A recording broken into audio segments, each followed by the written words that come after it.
Brian, when you play the Oakland A's, you don't want to lose. So why do I feel like the Red Sox just did? But we'll get to that in a minute. 617-779-0985 on the Baseball Hour. Jared Carrabis joins us. Jimmy, do I have my Carrabis copy? It should be the last page of your live reads. Please hold. Did you write on it and throw it away? Oh, here we go. I did. I found it. You're correct. That's exactly where it was. Jared Carrabis, presented by Blue Moon Belgian White. Be sure to relax and enjoy the ball game with Blue Moon Belgian White. That's Blue Moon, born in a ballpark, brewed for baseball. So the Red Sox sweep the A's. They are 5-2 on this young season. They could actually be 6-1. One of the games they lost 1-0. The other one they lost extra innings. They had a 3-1 lead. Couldn't nail it down. Almost failed to nail down this one. All right, Jared Carrabis, 5-2. Headed to L.A. to play the Angels after an off day tomorrow. They'll start a weekend series there on Friday. No matter what happens now, they will come home with no worse than a 500 record. No chance that the Red Sox open the season at home with a losing record. No chance. That is out the window. How do you feel about your baseball team? One of the best teams in baseball right now, Mazz. You kidding me? Okay. This team's cooking right now. Actually, not to be the negative Nancy that No, I think please. that you're going to be. You should be the negative Nancy. I'm paying attention right now to Jemai Webster interviewing Kenley Jansen, and he was just grabbing at his forearm right before he started this interview. So I guess that's something to look at. But yeah, no, I'm excited. I feel like the Red Sox fans this year are realistic in that no one is thinking World Series or bust. I think we just want an interesting baseball team to watch throughout the course of the year because it's been a while. Like, the bar is low. It's been a while since we've just had an interesting baseball team to watch. So that's kind of where I'm at. And in 2019, they started the season on the West Coast. They came back to get their rings. They were like 2-9 for the ring ceremony. Something like that, 2-7. I think yeah. So it's like, at the very least, you're going to come back with a 500 record. I feel pretty good about coming back with a winning record at this point. And you mentioned the games that they did lose. They could be 7-0 right now, Tony. They could definitely be. They've been in every single game. There's no question about it. So, but what I want to know is, do you believe? Believe what? Okay, so let me.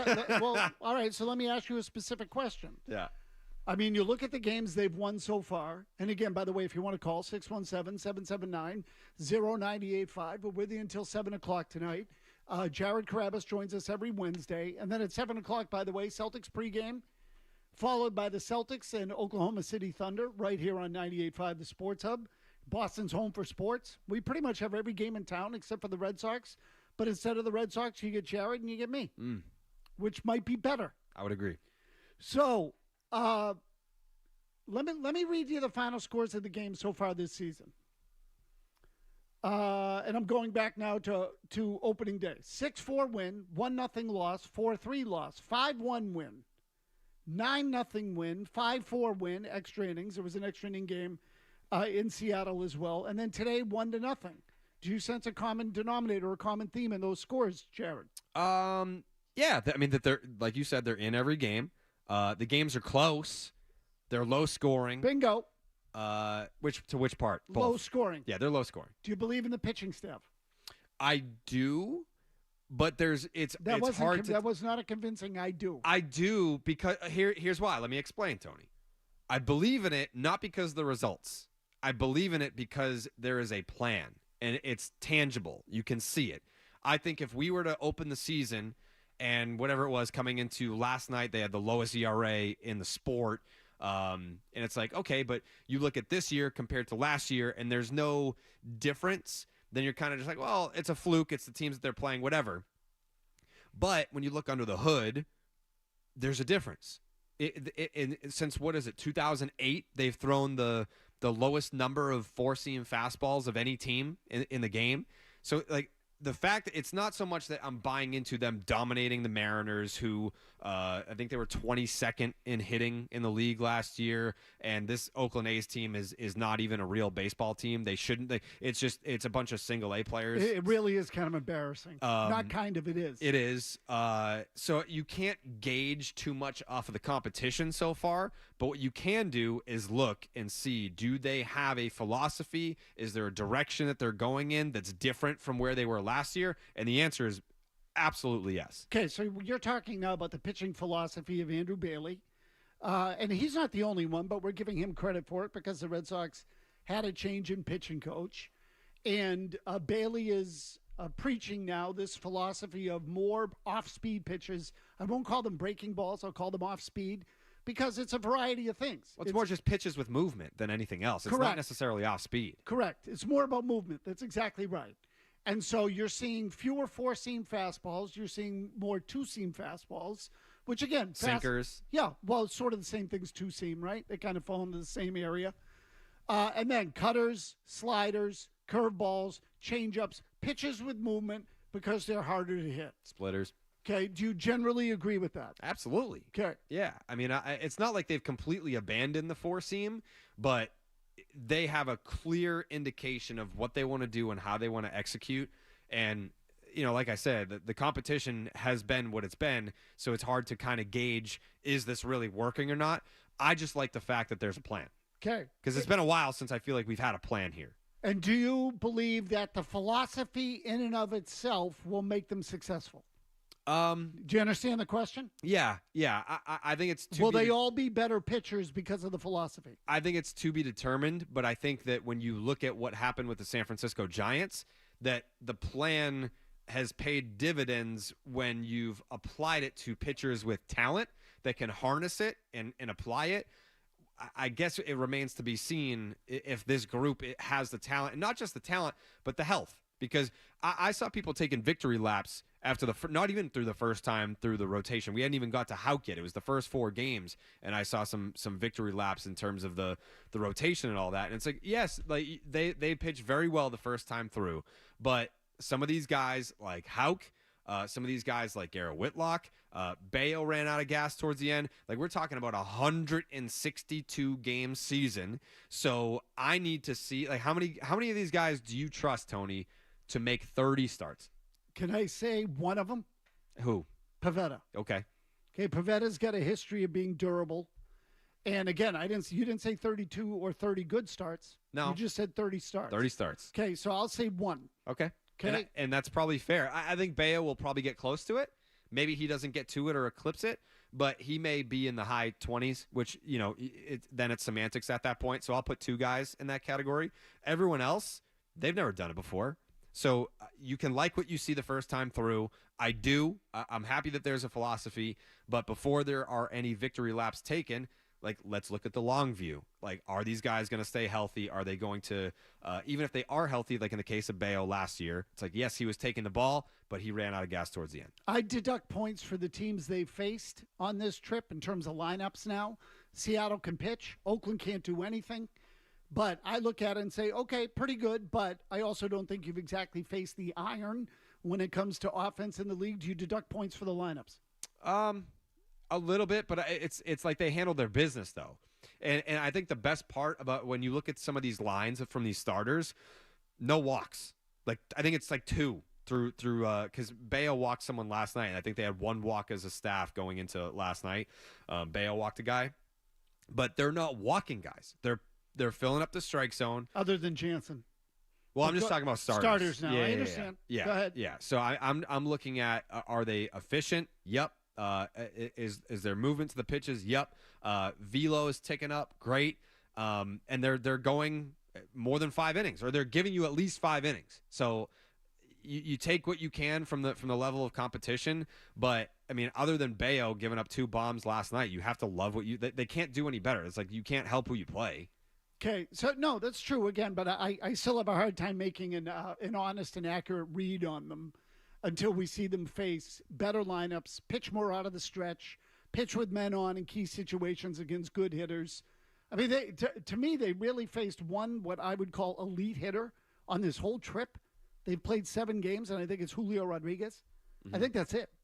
I don't think Seattle has another one. They have a couple of guys that are half decent. Don't get me wrong. And Cal Raleigh has given them fits. Yeah, I like J.P. Crawford as a player. Yeah. I mean, there are a lot of guys that I like. Ty France is pretty good. Yep, but I would say that in terms of a guy that you would say scares you when he gets in the batter's box, they saw 1 on this trip. Mm-hmm. 1.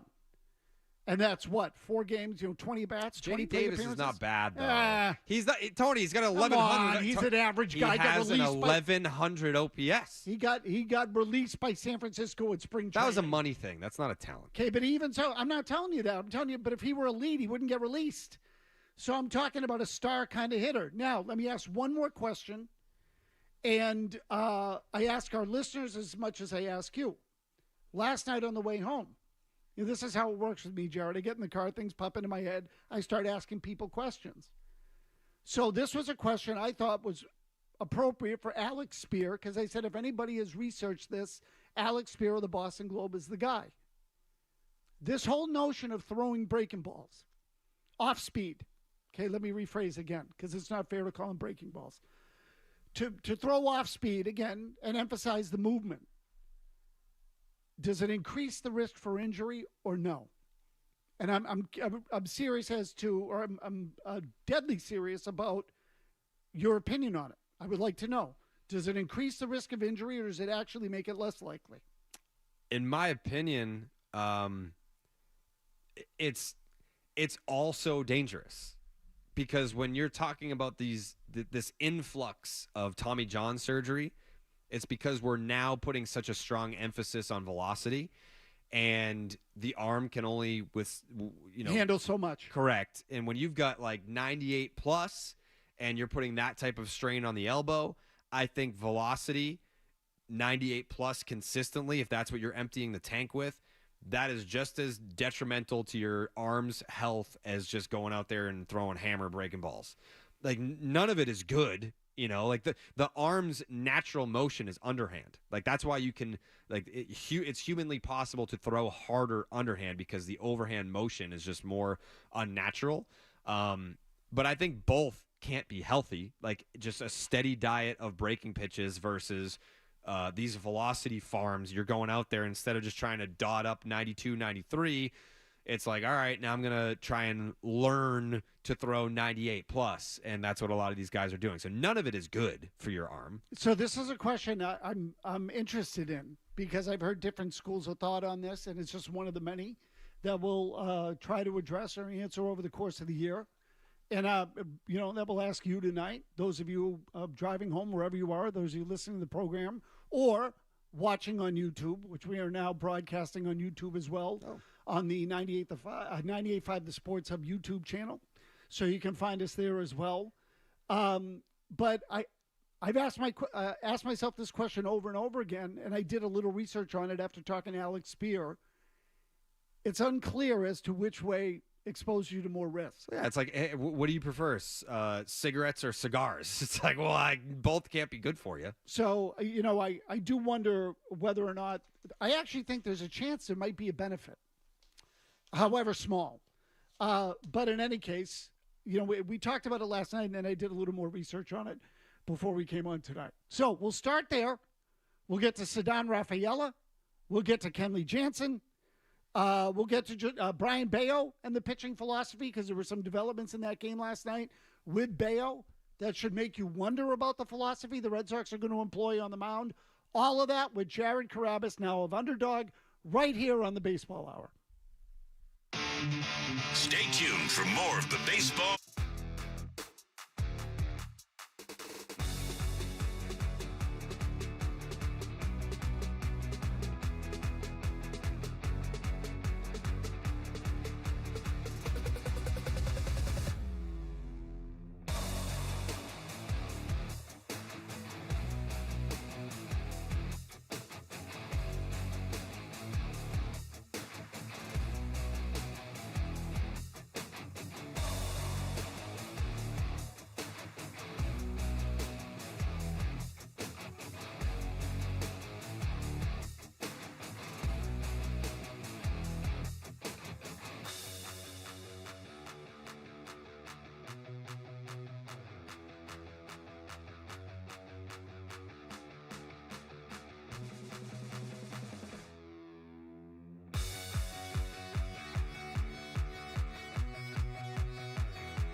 ball that is deep to left center field. Rafaela back, turning, and that ball is out of here. And this game is quickly tied. Langoliers with his first home run of the year. It's 2-2. Yeah, this came off the slider. Just a slider that didn't do much. Stay there for Langoliers to drive out. That one tagged into right center field. That's going to carry. Back, and that ball is gone. Bleday, his first home run of the season. The 2-run shot, and the A's are in front. They've hit a couple of home runs off Bayo. He had no fun pitching here last July, and not a lot tonight. Well, he got a change up here. Was trying to go with the fade away. It fades from the inner corner back to the inner third, and J.J. Bleday was all over that. Back and won it, but he had leads of 2-0 and 3-2, and gave up 2-run home runs both times, and to give up the lead. Also nearly gave up a lead in Seattle with a home run last week in the opener. But here's really the bigger issue with Bayo to me. And this relates to the whole Red Sox pitching philosophy, Jared. Like last night, both home runs that Bayo gave up were on off-speed pitches. So there was a comment by Andrew Bailey, again, the new pitching coach, for those who don't know, in the paper the other day. And I say in the paper, you spoke to the entire media. My dad would love that. That's my old school that's coming out, Jared. Mm-hmm. But in the reporting from the other day, there was a comment from Andrew Bailey where he said, look, if you look at historically in the game of baseball, most damage comes on fastballs, which is, again, indication that the Red Sox are going to throw off speed to everybody. And the only reason I mentioned that, Alex Cora said after the Seattle series that Seattle's good at hitting fastballs and suggested it was more matchup oriented than maybe it really is. Maybe it's going to be how they pitch. So the first home run Bayo gave up last night was on a slider to Shea. You're going to have to pronounce it for me. Langoliers, okay?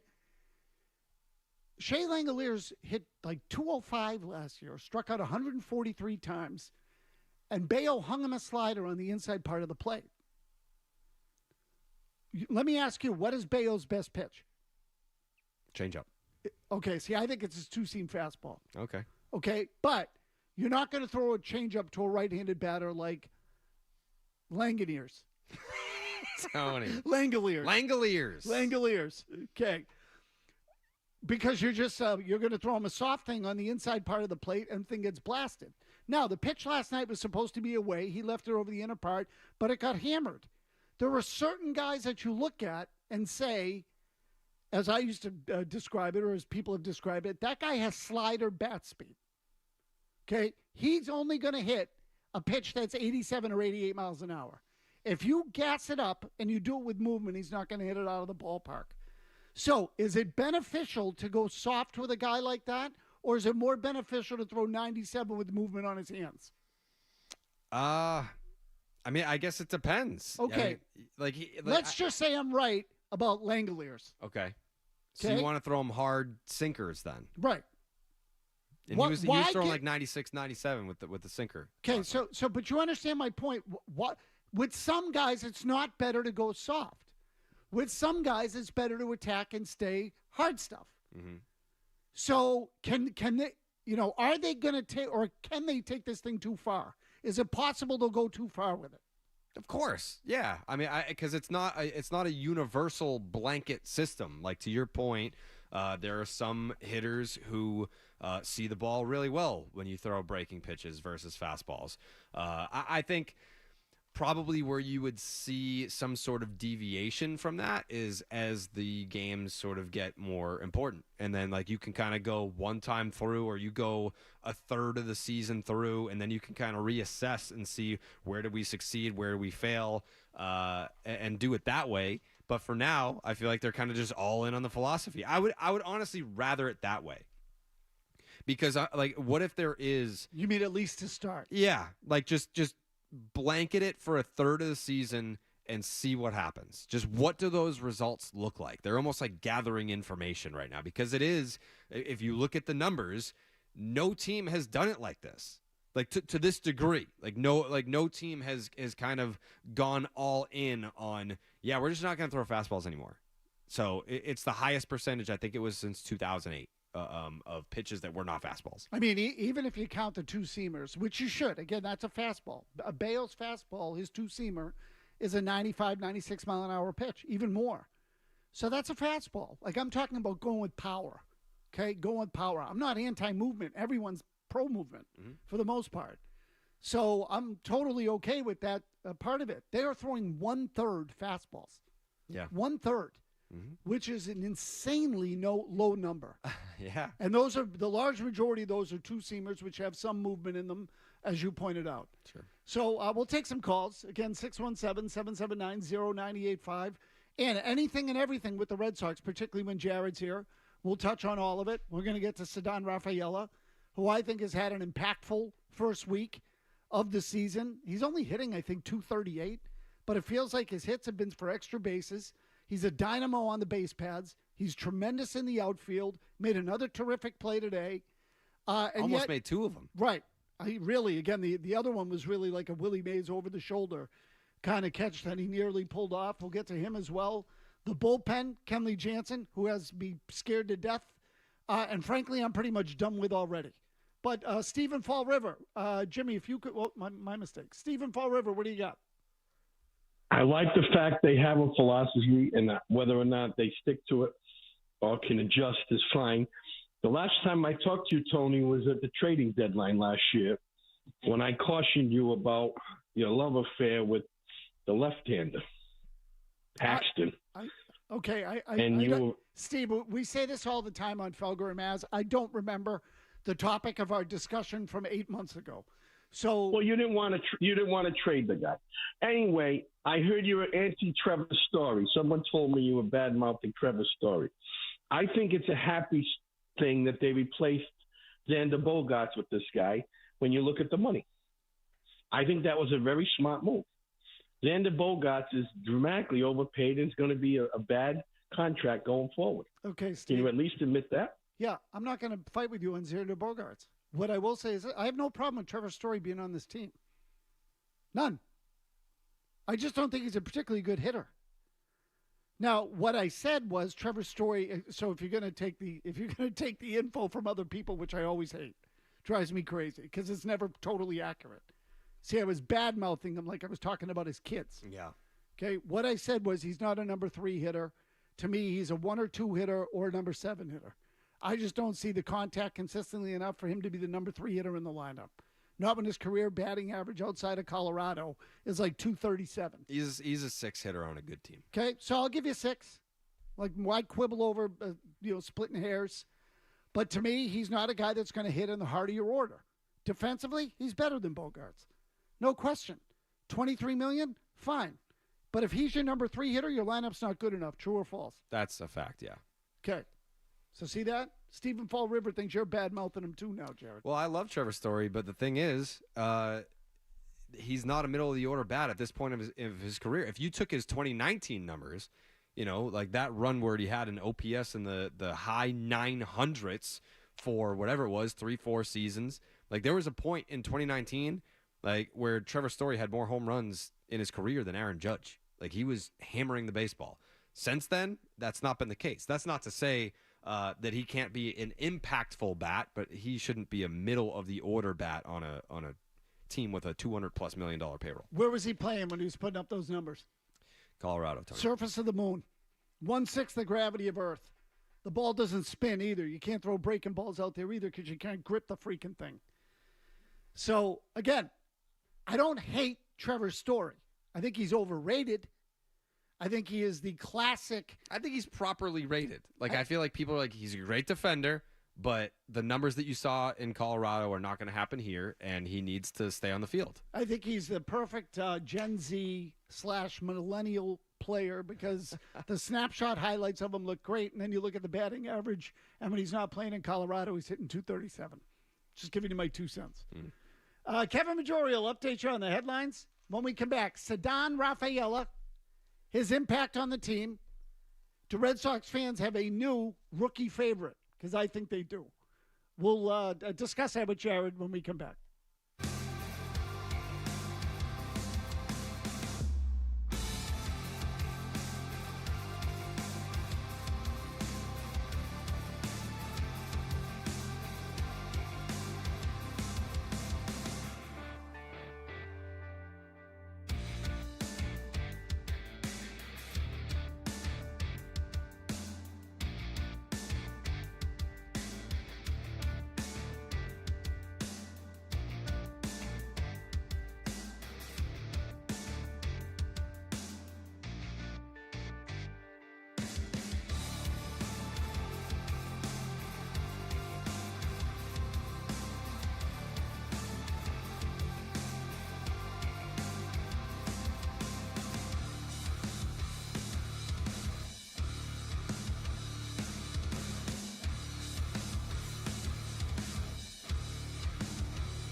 See, the thing with Ceddanne Rafaela now, you got to say which game it's from.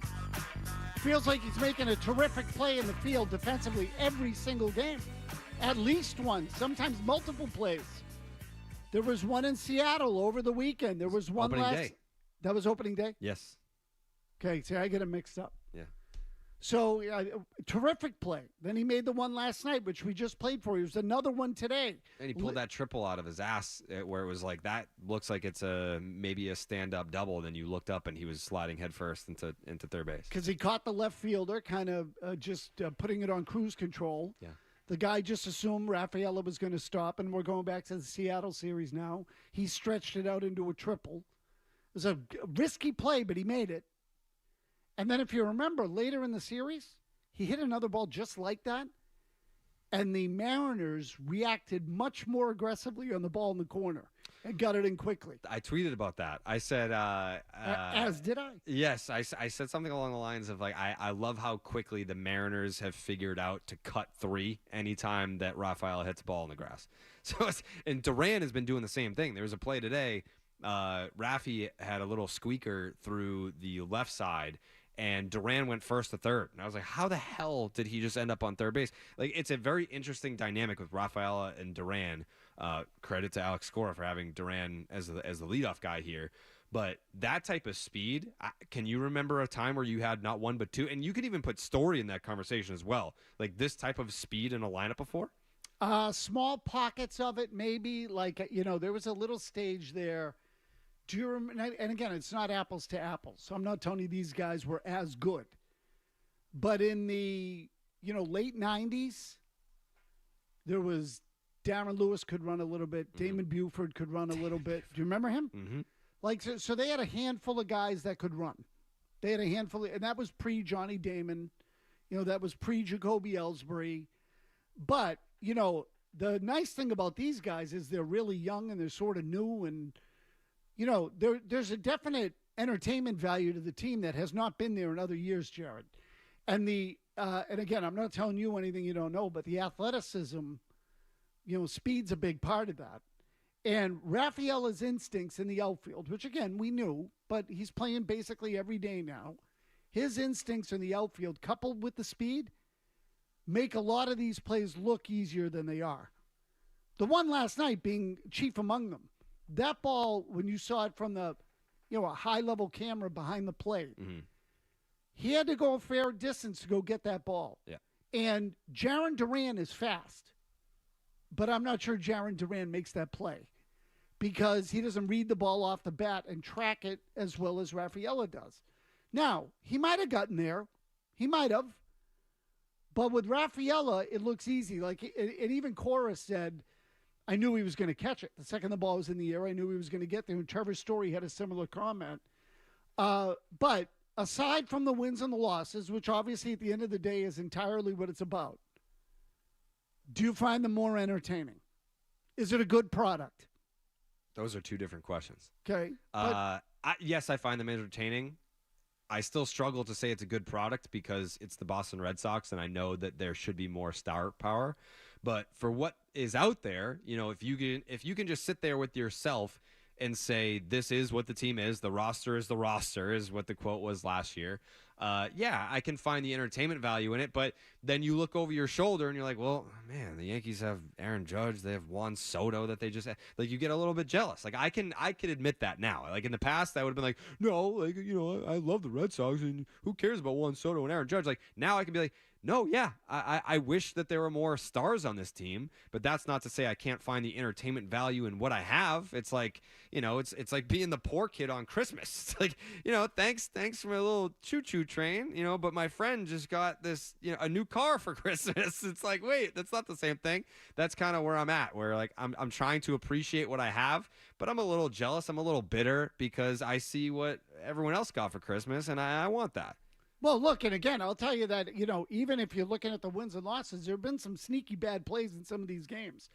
Jarren Duran got thrown out trying to extend a hit into a double last night. It was a needless out on the bases. Trevor Story threw away a double play ball today. Emmanuel Valdez in the 9th inning wasn't able to turn what should have been an easy double play to end the game, gave the A's another chance, and Kenley Jansen ended up striking out the final batter of the game, although that was a struggle.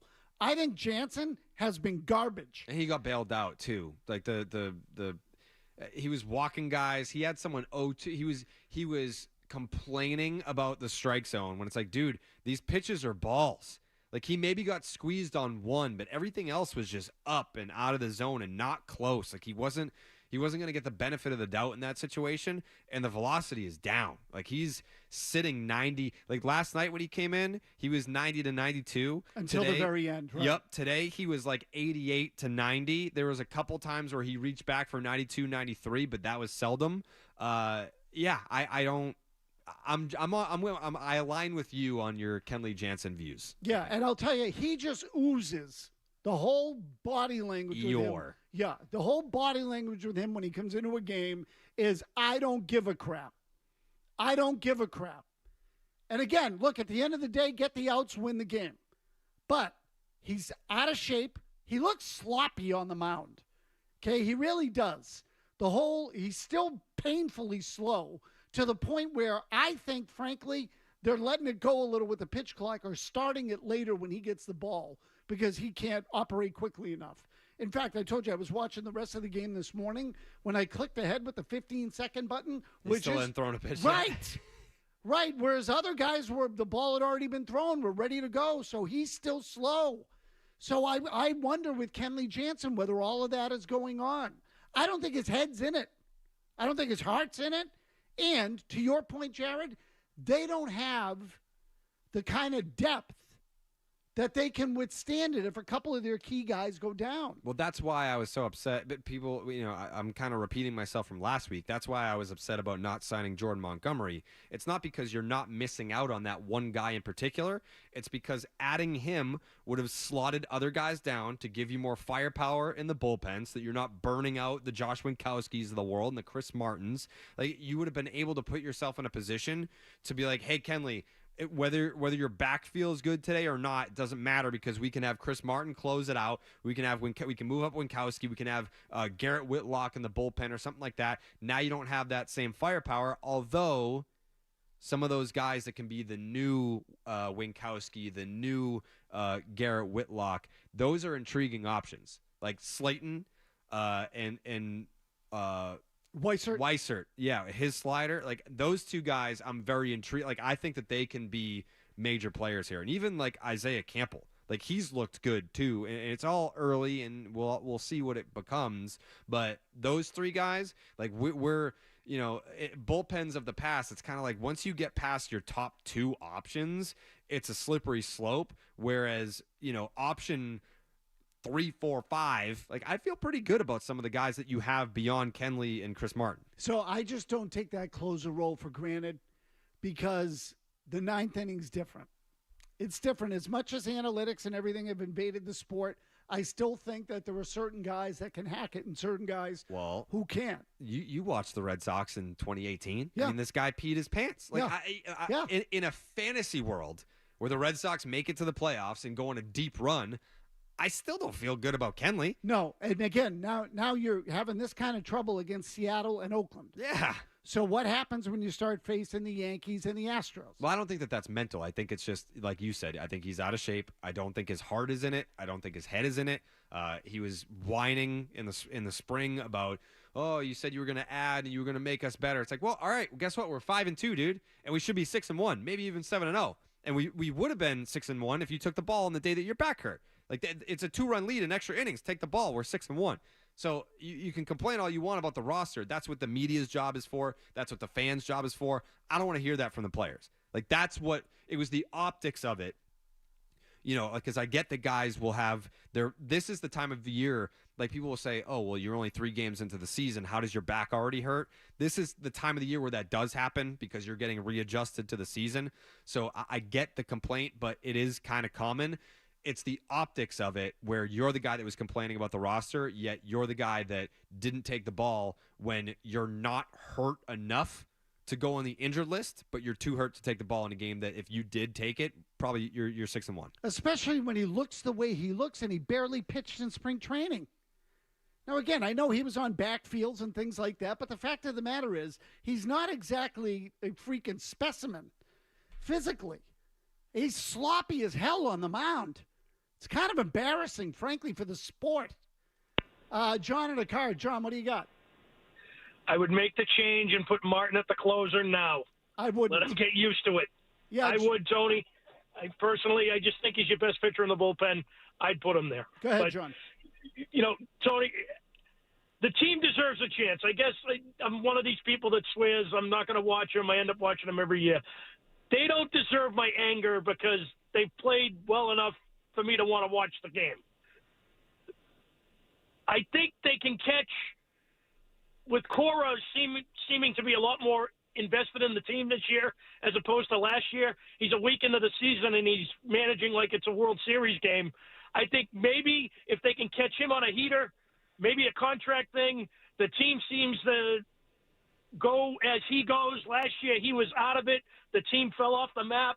To me, if you can maybe catch that whole dynamic and then maybe add something later in the season if you find yourself in a position, they at least deserve a chance, even though I want to choke the ownership collectively. John, look, I feel this way all the time, and thank you for the call. I feel this way all the time with the Red Sox fans who threaten that they're not going to watch, and the hardcores come back. It's not the hardcores I'm worried about. Okay, the hardcores care. You can't give it up if you wanted to. So, and at the end of the day, that's what I am. When it comes to baseball, I'm a hardcore. He said something about Cora. I want to get to Cora, but let's bring in Chris first because he also wants to talk about Jansen. Go ahead, Chris. Hey, how you guys doing? First time caller, long time listener. Thanks for having me. But just want to say, Jansen, yeah, he did walk the first two batters, but he got it done in the end. He got it done. I mean, what else do you need? You need a guy that's going to get the job done. And I think that this guy, he can get the job done. Okay, I think the guy's a time bomb. I don't think that he gets it done against any other team in the league. With what he went out there with today, if that's 28 other teams, 27 other teams, I don't think he gets the job done. I mean, he almost blew it last night. Yeah. He almost blew it last night. So, and again, this is a borderline major league team. I thought he looked worse today. He was horrible today, way worse. You saw it more closely than I did because I was on the air. Yeah. But he couldn't, again, the throws were soft. He had nothing on the pitch. He had nothing last night. Watching him last night, I looked at him and said, this guy's got nothing. He's also, he was missing up a lot, which to me says, like, you're not finishing the delivery. Correct. Like, you're not bending your back. Right. Like, you're not going through the baseball. Like, that, to me, it's He's not going to make it. He's not going to make it, Jared. No, I don't think so either. So, and again, to me, what bugs me as much as anything is his whole vibe. It just looks like, I'm just out here checking some pitches on a backfield in Florida. Yeah, this doesn't mean anything to me. I just say, to me, I'm sorry. There's a lot invested for this team this year, and which brings me to the manager. Last night's game, and I'm including the starting pitchers who were unavailable. Okay, so for example, Nick Pivetta couldn't pitch last night. Cutter Crawford couldn't pitch last night. I suppose in theory Garrett Whitlock could, but you get the idea. Okay, there were really three guys on the staff who didn't get in the game. The starters were out. He used 5 relievers. They're carrying a 13-man staff. He used every positional player Cora did. And he brought Rafaela from center field into the infield, then to second base, then back to the outfield, then brought him in as a 5th infielder late in the game.